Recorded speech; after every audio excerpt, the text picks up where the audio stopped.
ഇവിടെ ഇപ്പോൾ പുതിയൊരു ആല് വെച്ചിട്ടുണ്ട്. നമുക്ക് ഇനി അങ്ങോട്ട് പോവാം. അപ്പോൾ ഇതാണ് അമ്പലക്കുളം. ഒരു അമ്പലക്കുളം ഉണ്ട്, പഴയ കുളമാണ്. അതൊക്കെ പണ്ട് കുട്ടിക്കാലത്ത് ഞങ്ങളൊക്കെ ഇതിൽ വന്ന് നീന്താനൊക്കെ വരും. ഇപ്പൊക്കെ വരവ് കുറവാണ്. അതെല്ലാം വളരെ ക്ലിയറായിട്ട് കിടക്കുന്നുണ്ട്. നാരായണേട്ടൻ ഇതെല്ലാം വളരെ നല്ല രീതിയിൽ മെയിൻറ്റെയിൻ ചെയ്ത് കൊണ്ട് പോകുന്നുണ്ട് കാര്യങ്ങളൊക്കെ. പുള്ളിക്ക് ഇതിനോടൊക്കെ വലിയ താല്പര്യം. അപ്പോൾ ഇതാണ് അമ്പലമല്ല, അമ്പലക്കുളം.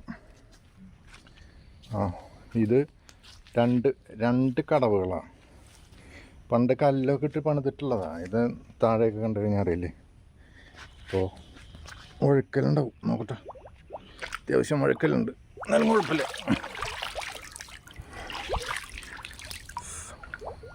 ഇതൊക്കെയാണ് ഇതിൻ്റെ. ഇത് രണ്ട് കടവുണ്ട്. ഇവിടെ